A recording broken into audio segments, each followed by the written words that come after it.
টাকা পেলে একটি সিঙ্গারা,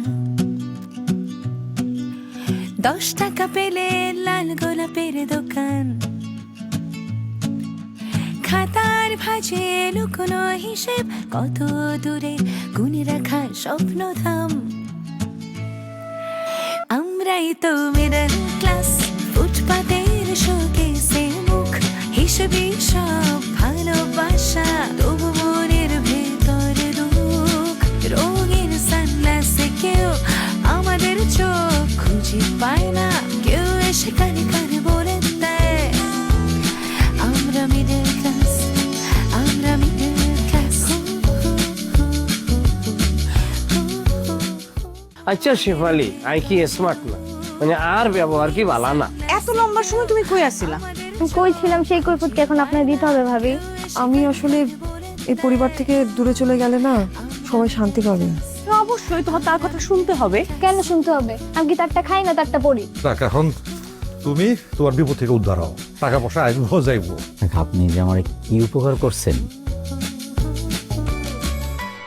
শোনো, তোমারে চেক দিলাম, ঢাকায় যায় ক্যাশ করে নিও। ওই ক্যাশ টাকা দিলাম না, কারণ এতগুলো টাকা নিয়ে এত দূরে যাইবা, দেশের তো অবস্থা ভালো না, কখন কি হয়ে যায় ঠিক নাই। খুব ভালো করছেন কাকা, আমি নিজেও একটু চিন্তিত ছিলাম যে এতগুলো টাকা সাথে নিয়ে যাব, তারপর আবার ক্যাশ টাকা, এটা একটু রিস্ক হয়ে যেত। কিন্তু আপনি একটা ভালো উপকার করছেন আমার, এখন আর কোনো আমার টেনশন নাই। তো এখন তো তুমি টেনশন মুক্ত হয়েছো, এখন তো আর কোনো ঝামেলা নাই। তুমি আরো কয়টা দিন থেকে যাও, তোমার চাষি আম্মা কইতেছিল। না কাকা, আমারও আসলে থাকতে ইচ্ছে করতেছিল, মানে কয়েকদিন থাকার পরে মনে হইতেছে যে মানে এক ধরনের লোভে পড়ে মায়ায় পড়ে গেছি, মনে হয় যে এইটাই আমার আসল বাড়ি, এখানেই থেকে যাই।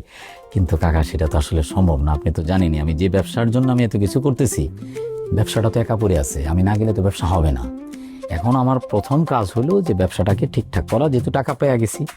আর কাকা ওটা চিন্তা করেন না, যেহেতু আবার নতুন করে যোগাযোগ হয়ে গেছে আর আফসানাও তো যেতেছে, এখন আর এই যোগাযোগ নষ্ট হবে না কাকা। এটা তুমি অবশ্য ঠিক কথা কইছো, মানে টাকার জন্য ব্যবসা আটকে ছিল, এখন টাকা যেহেতু হয়ে গেছে আর দেরি করার তো কোনো দরকার নাই।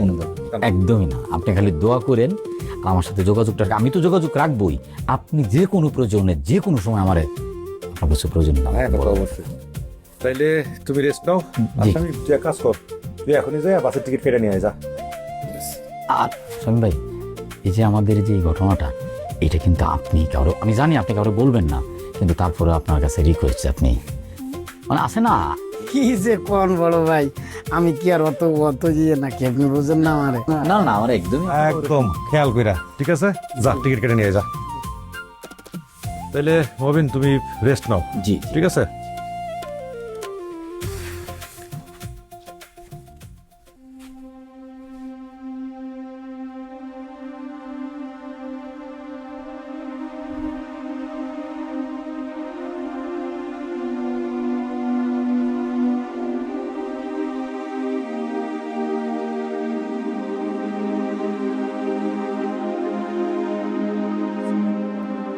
আসিফ বন্ধু, কি করুম কস না, আমি তো মনে, তুই তো সব জানোসই। এখন আঙ্কেলের চিকিৎসার জন্য অপারেশনটা তো করা লাগবো না, অপুর অবস্থাটা বুঝতেছেন না, ওর একার পক্ষে সম্ভব না। আমি তো আমার জায়গা থেকে ট্রাই করতেছি বন্ধু, এখন আমাদের সবার আগে যেতে হবে, একজনের পক্ষে হইব না। অপুর পক্ষে যেরকম একা সম্ভব না, আমার পক্ষে একা সম্ভব না। তুই তোর জায়গা থেকে দেখ না বন্ধু, কিছু যদি হেল্প করতে পারোস, বা আমাকে আর বন্ধু বান্ধব কমিউনিটিতে যারা যারা আছে তাগুলো একটু ক।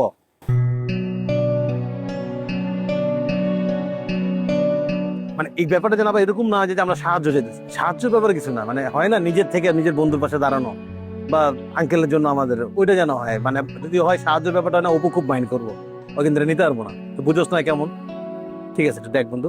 ওকে ওকে, আচ্ছা আমি অপেক্ষা করবো, তোর ফোন দিস বাই।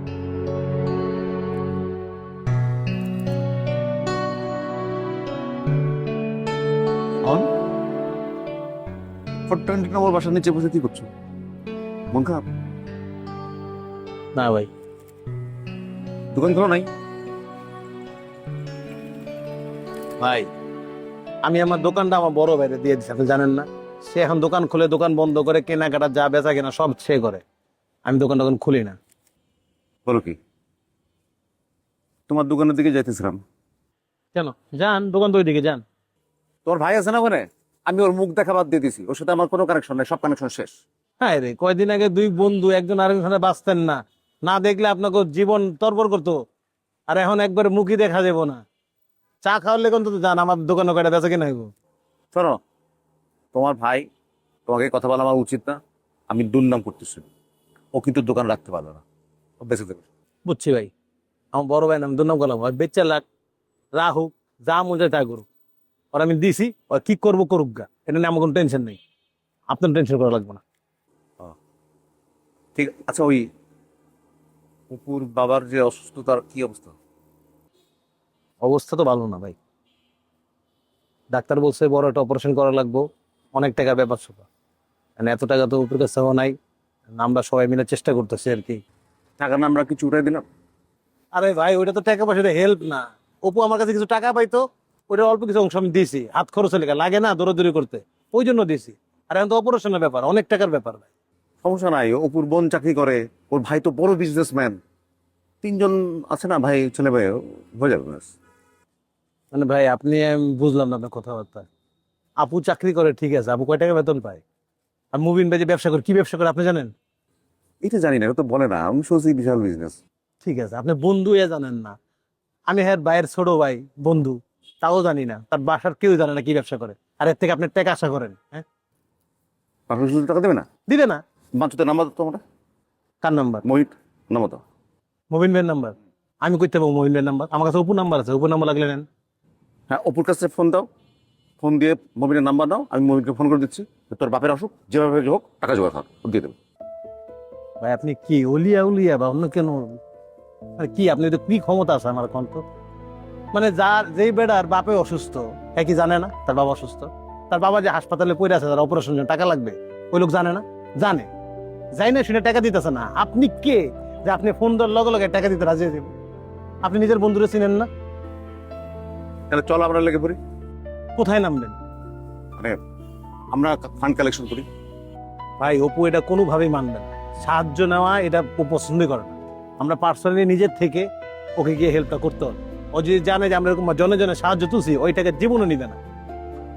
তা আপনার জায়গা থেকে আপনি কি হেল্প করতে পারবেন সেটা বলেন, আমার জায়গা থেকে আমি যতটুকু পারি দিতেছি। টাকা দেওয়াটাই তো বড় কথা না, যে আমি টাকা দিলাম আর হয়ে গেল, আমি সাথে থাকলাম, কালেক্ট করলাম টাকা। ভাই এটা কি যে দুর্যোগ মন্ত্রণালয়ের মতো যে এনেকে গিয়ে আশ্রয় নেবেন, থাকবেন? থাকা থাকি জায়গা নেই ভাই, যদি আপনি টাকা দিয়ে হেল্প করতে পারেন তাহলে থাকেন, নাহলে দরকার নেই।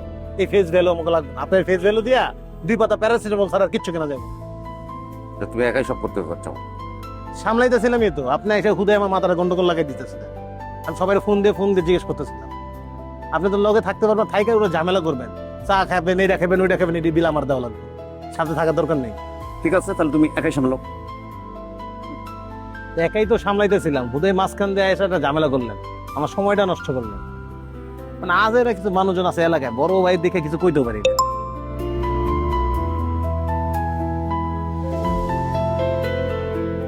কি ব্যাপার, তোমার ফোন ধরতে এত সময় লাগে? আরে ফোন ধরতে সময় লাগে মানে? আমি কি তোমার মতো আজারে বসে আছি নাকি? এটা কাজ করতেছিলাম। আর তুমি হঠাৎ করে এরকম এই বক্করের নাম্বার থেকে কেন ফোন দিলা? কেন বক্করের ফোন থেকে বুঝে আমি ফোন করতে পারি না? এত অবাক হইতেছো কেন? খুব বেশি সমস্যা হয়ে গেছে? আমার ফোন থেকে ফোন করলে তো তুমি ফোনই ধরো না। আরে কিসের মধ্যে কি বলতেছো?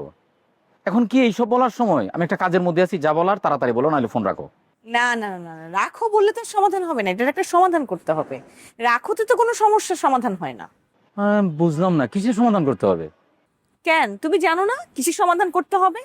তুমি সব কিছুই জানো, কিন্তু এমন একটা ভাব করতেছো যেন তুমি কিচ্ছু জানো না। হ্যাঁ আমি জানি, আমি সবই জানি, কিন্তু আমি এখন এই দূর থেকে আমি কিভাবে সমাধান করবো বলো? কিভাবে সমাধান করবা মানে কি? তোমার বাবা অ্যাক্সিডেন্ট করছে, তুমি কেমন ছেলে, তোমার তো সবকিছু রাইখা তারপর ছুটে চলে আসার কথা, কিন্তু না, তুমি তো ওইখানেই থাকবা। ঠিক আছে, এখন তুমি ফোন রাখো, আমি আসতেছি। আমি আসার পরে বলতেছি আমি কেমন ছেলে, ঠিক আছে? তুমি আস্তে আস্তে তো ওইদিকে তোমার পরিবারের কথা শুনতে শুনতেই আমি শেষ হয়ে যাব। তোমার বাবা অ্যাক্সিডেন্ট করছে, তুমি নাই, সব কথা শুনতে হইতেছে আমার। আরে বাবা একটু কথা শোনো না, একটু কথা শুনলে তো আর তোমার শরীর পচে যাবে না। না, আমি আসতেছি, এসে সবকিছু ব্যবস্থা করতেছি, ঠিক আছে? তুমি আসতেছো মানে? তুমি কবে আসবা? সে কবে থেকে শুনতেছি তুমি আসতেছো আসতেছো আসতেছো, কিন্তু আসার তো নামগন্ধ নাই। আর বাড়ির মধ্যে এত বড় একটা সমস্যা। দেখো আমি এখানে একটা জরুরি কাজের মধ্যে আছি, ঠিক আছে? তোমার এই ফালতু কথা শোনার আমার সময় নাই, ঠিক আছে? রাখো, আমি আইসা সবকিছু বলতেছি, ঠিক আছে? রাখো তো। আচ্ছা, তুমি আমার সত্যি করে একটা কথা বলো তো, তুমি কি ওই জায়গায় বিয়ে শাদী করছো?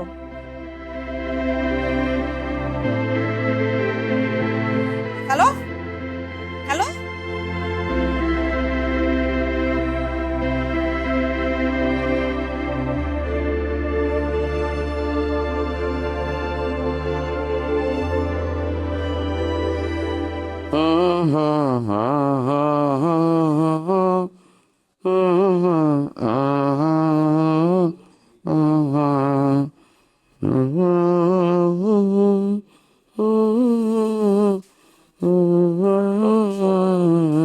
ভাইয়া শাওন ভাই নাই?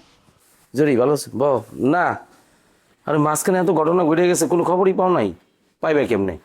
তোমরা তো দোকানই আসো না, আর কতদিন তুমি দোকান আসো না, তোমার তো দেখিও না। দোকানে আমি কেন আসবো? যার দোকান হে দেখ, আমি আর এই দোকানে বসবো না। আচ্ছা, লতিফের কি হয়েছে আমার একটু কও তো। কেন? ওই এলাকার বলো ভাই লতিফরে খুঁজতেছে, সে নাকি অনেক ধার দেনা করছে, সবার কাছে টাকা নিছে।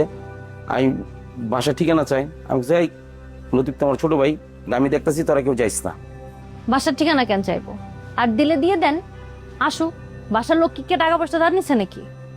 আসতে দেন, ঝাঁটা দিয়ে পিটা এগুলার এলাকা থেকে বাইক। আর তুই নাই, আমি আরো তো দোকানে আসলাম, বাসায় ছিলাম, ভাবলাম একা একা কি করবো, তোর সাথে গিয়ে আড্ডা দেই। আসতেছিস? ঠিক আছে, আয় আয় আয়। হ্যাঁ, জরিও আছে, আমরা এখানে কথা বলি, তুই আয়। কেমন আছো? ভালো আছি ভাই, আপনি কেমন আছেন? আছি, ভালো আছি, দোকানপাট পাহারা দিতেছি। আচ্ছা, ওই তোমরা তোমার বন্ধুরে বুঝাতে পারো না? কি কারে? লতিফ রে, তোমরা তো একটা লাইনের মধ্যে আছো, লতিফ তো লাইনে নাই, তো লাইন ছাড়া হয়ে গেছে গিয়া। আমরা তো চেষ্টা করতেছি ভাই, কিন্তু কোনো কিছু বুঝতেছি না যে কি হয়েছে। হক কিসে? আচ্ছা থাক, আমি আইতেছি। এই তোমরা আসো না? হ্যাঁ আছে। দোকানের দিকে আমি আইতেছি, এক্ষুনি আম। হ্যাঁ, এই রাস্তার মাথায় যাবো রাম।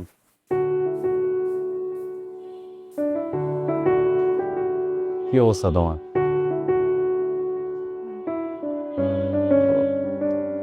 লতিফের বিষয়টা না আমিও বুঝতে পারতেছি না। আমি কিছু লোকজন লাগায় রাখতে, বুঝছো?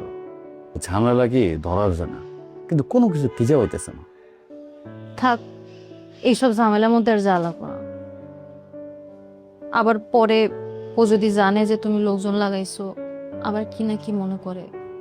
দেখো, মনে করাটা তো বিষয় না, বিষয়টা হচ্ছে যে সিচুয়েশনের ভিতরে তুমি এখন যাইতেছো, এটা তো আরো বাড়বে।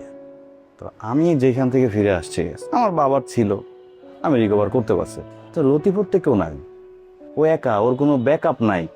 ও যদি একবার ভুল রাস্তা যায়, ও কিন্তু আর আসতে পারবে না। আর তুমি এখন যেই ঝামেলার মধ্যে আছো, তখন ঝামেলা 10 গুণ বেড়ে যাবে। কি করবো অঙ্কো, আমার তো কোনো কিছু মাথায় খেলে না। আমি তো অনেক চেষ্টা করতেছি।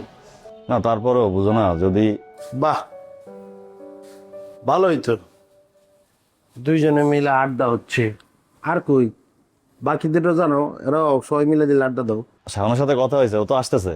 তুই আসিস, ভালো হয়েছে, সবাই মিলে আজকে আড্ডা দিব। কে আড্ডা দিব? আমি? তখন লোকে আমার যায়, আমি তখন লোকে আড্ডা দিব। আরে আসতে না আসতে এরকম তেরামো কথা কেন শুরু করছস? ঠিক মতো থাকতে পারস না? কি ঠিক মতন থাকবো? আমি তো ঠিক মতো নিয়ে আসি। হ্যাঁ, তুই এনে কি করস? এনে আমি কি করে তোরে কইতে হবো? অবশ্যই আমার কইতে হইব, আমি তোর জামাই, তোর আমার কইতে হবে। না, আমি তো এটা করতে পারবো না। সকালে তুই যে বেরিয়েছিস, তুই আমারে কি কয় বেরিয়েছিস? আমি আর তুই মুখে মুখে তর্ক করবি না। কি করবি? মুখে মুখে তর্ক করলে কি করবি? বাবা, একটু দাঁড়া না তো। কি করবো জানোস তো? ঝগড়া রাখ। এই তুই আমাকে হাজবেন্ড ওয়াইফের মধ্যে কথা কসকে? হ্যাঁ, আচ্ছা ঠিক আছে, হাজবেন্ড ওয়াইফের ভিতরে আমি কথা কইতেছি না, আমি বন্ধুদের ভিতরে কথা কইতেছি, ঠিক আছে? ঝগড়াটা বাসার জন্য তুলে রাখ, বাসায় যা ঝগড়া করি যত মন চায়। এখন সবাই একসাথে হয়েছে, একটু আড্ডা দিই, টাইমটা এনজয় করি। আড্ডা? কার সাথে? ওর সাথে? হাহ, আমার অনেক আড্ডা দেওয়া হয়েছে, অনেক দেখা হয়েছে। হ্যাঁ, আমার আর দরকার নেই। তোরা কথা কো। কি তুমি কই যাও? জাহান নামে। তোমার জাহান নামে যাওয়ার দরকার নাই, তুমি এই নামে থাকো, আমি চলে যেতেছি জাহান নামে। আরে কি রে, তুই সবসময় ওর লোক এমন করস কেন? আরে অশান্তির মধ্যে আছি। সুন্দরী বউ বিয়া করলে জীবনটা তছনছ হয়ে যায়, অশান্তি আর অশান্তি।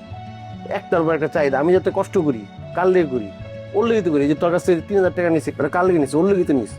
ওর চাহিদা পূরণ করতে করতে আমি শেষ হয়ে যেতেছি। কি কষ্ট? জরি তো এরকম মেয়ে না, যতদূর জানি ও তো অনেক সাপোর্টিভ। ও সবকিছু নিজে নিজে ম্যানেজ করে, তোর কোনো প্যারা দেয় না। ওর মতো একটা বউ হলে আমি ওরা মাথায় করে রাখতাম, আর তুই সারাদিন ওর লোকে ওরা ঝগড়া করস। তো তুই ওর বিয়ে করলি নাকি? আমি কে লিগে বিয়ে করলাম? তুই আমার বউরে বিয়ে করে মাথায় তুলে রাখতি, বিয়ে না করে তুই রিয়া পেয়ে গেছিস কে? তোর কি কথার কোনো ব্যালেন্স নাই? হ্যাঁ, কখন কি কইতে হবে বুঝোস না? মানে যা মন চায় তাই বলস। কথার তো ব্যালেন্স নাই তোর বেড়া। আমার বউ হলে তুই নাচবি, কি ধরনের কথা কস? মাথায় লই ঘুরবি? হ্যাঁ, অসুস্থ মার্কা কথা। এটারে উদাহরণ কয়, বুঝানোর জন্য। উদাহরণ আর কারো বউ নেই, আমার বউ নিলে কি এর উদাহরণ তোর? তোরা বোঝানো সম্ভব না কারো পক্ষে। আমার বউ হলে হ্যাঁ ঘুরতো মাথার মধ্যে শখ করতো। কি রে, জড়িয়ে হয়ে গেছে কে? তাদের কি থাকবো? ওরা থাকবো এটা চাইতেছেন আপনি? ওরা গেছে না মরছে, আমার কি? আমার জিগান কে? কেমনে কথা কইতেছিস? কেমনি কথা কইব আপনার লগে? আপনি কি মানুষ মিয়া? মানুষের কাতারে পারেন? কি করছি ক? আপনারা কতটি ফোন দিছি, ফোন ধরেন না কেন? তুমি সবসময় ফোন দিলে আমি ফোন ধরতে পারো না। আমি কাছে থাকি, একটা দোকানের দায়িত্ব পাইছি, দোকান দেখতে হয়, বাসা দেখতে হয়, ফ্যামিলি দেখতে হয়, বাজার করতে হয়। তুমি কইলে আমি তোমার ফোনটা ধরতো। এই কাজে লইছেন দেখেই তো আমার এই জায়গায় আইতে, নাহলে আমার এই জায়গায় আইতে হয়? কি এমন একটা জিনিস মাথার মধ্যে ঢুকাই দিচ্ছেন? টাকা দেওয়ার সময় টাকা দেয় না, টাকার সময় এরা প্যাম প্যাম করে। আমার টাকা আমার দিব না কে? ধৈর্য ধর, দিব। এই মিয়া, কি ধৈর্য ধরবো? আপনি কইছেন না শর্টকাটে বড় লোক হয়? এটা শর্টকাট? এটা তো আরো বড় কাট। আমার জীবন কাট, আমি কাট, সব কাট। তুই যা তো, তোর কামে যা, আর অপেক্ষা কর। অপেক্ষা করলে টাকা আইবো। যা, দোকানদারি করতে দে, যা। টাকা যদি না হে ভাই, আপনার দোকানদারি করতে দেবো না। আচ্ছা তুই এখন যা। আমার জীবন ধ্বংস হয়ে গেছে, আপনার আমি ধ্বংস করে দেবো, একদম খেয়ালাম। বেয়াদব বড় ভাইগুলো কথা কইতে এখানে শিখি নাই। সাউন্ড প্রত্যেকটা বেয়াদব লাগে ঘুরে, মানে বেয়াদবি ছাড়া বললো ঝগড়া করস, আমার ঝগড়া করস। তার আমি কইছি নি খেয়াল? তুই খেয়াল রেখেছিস কেন? ফকিরও না কি এখন বাসর তোর ব্যাপার। আমি তো ছেড়ে দিছি, তুই ছেড়ে দে। ছেড়ে চায়ের দোকান লয়ে বসছি। কিরে, তোর কি অবস্থা? ইদানিং তোর কোনো খোঁজ খবরই নেই। আরে খোঁজ খবর আর কি করে দিব বল, বাসার এত ঝামেলা চলছে, ঝামেলার মধ্যেই আছি রে দোস্ত। আঙ্কেলের এখন কি অবস্থা? আলহামদুলিল্লাহ এখন অনেক ভালো। অপারেশনের পরে বাবার অবস্থা অনেকটাই ইমপ্রুভ করেছে, কিন্তু সমস্যা কোথায় হচ্ছে জানিস? 7 দিন হয়ে গেল বাসায় নিয়ে আসছি, কিন্তু বাবা এখনো ঠিক মতো কোনো কিছু খেতেই পারছে না। ডাক্তারের সাথে তো কথা বলছিস, খেতে না পারার তো অবশ্যই কোনো কারণ আছে। হ্যাঁ কথা বলেছিলাম, ডক্টর যেটা বললেন যে হাই পাওয়ারের অ্যান্টিবায়োটিক চলছে, ওই ওষুধের সাইড এফেক্টই নাকি এইটা যে মুখে রুচি চলে যায়। বললো ওষুধের ডোজ কমপ্লিট হতে হতে নাকি আবার মুখে রুচি ফেরত আসবে। তাহলে একটু ধৈর্য ধর, আঙ্কেলকে একটু করে খাওয়াতে চেষ্টা কর, দেখবি সব ঠিক হয়ে যাবে। ইনশাল্লাহ সবকিছু ঠিকঠাক হয়ে যাবে। আচ্ছা তোর কি অবস্থা? তোর তো কোনো খোঁজ খবরই নেই, এতদিন পরে আজকে মনে পড়লো না আমাকে? আমার তো মনে পড়লো, তুই তো আমাকে একদম ভুলে গেছিস। মাফ করে দে দোস্ত, কি করবো বল, এত ঝামেলা, এত কিছু নিয়ে টেনশনের মধ্যে ছিলাম। বারবার মনে করেছিলাম যে তোকে একবার ফোন করি, কিন্তু আর ফোন করা হয়ে ওঠেনি। আচ্ছা দেখি আমি একটু সময় করে তোর সাথে দেখা করে যাব, আর তুই পারলে একবার আয় না বাবুকে নিয়ে বাসায়, আব্বাকে একটু দেখে গেলি। ওকে, আসবো। আচ্ছা ভালো থাকিস, হ্যাঁ বাই। বাই।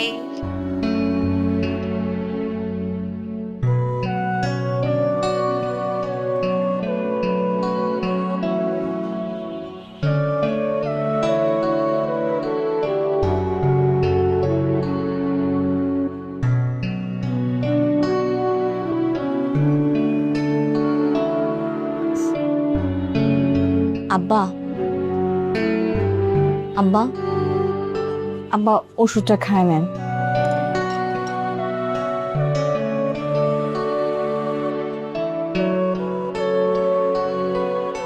আব্বা আমি জানি আপনি আমার উপরে অনেক রাগ করে আছেন। কারোর জন্য কেউ দায়ী হয় না। আপনি আমাদের মাফ না করলে আমি সারা জীবন দোষী হয়ে থাকবো। তুমি কিন্তু এই কামটা একদম ঠিক করো নাই। আমি আবার কি করলাম? তুই আমাকে এটার উত্তর দিয়ে এত সকালে তুই কোথায় যাচ্ছিস? ভাইয়ের যে এক বান্ধবীর জন্মদিন আছে, ওখানে যাচ্ছি। 2টা দোকান ব্যবসা বাণিজ্য গুছাই ফেললে বাদ বাকি কাজ করতে হবে না, সংসার এবার শুরু করো এটা।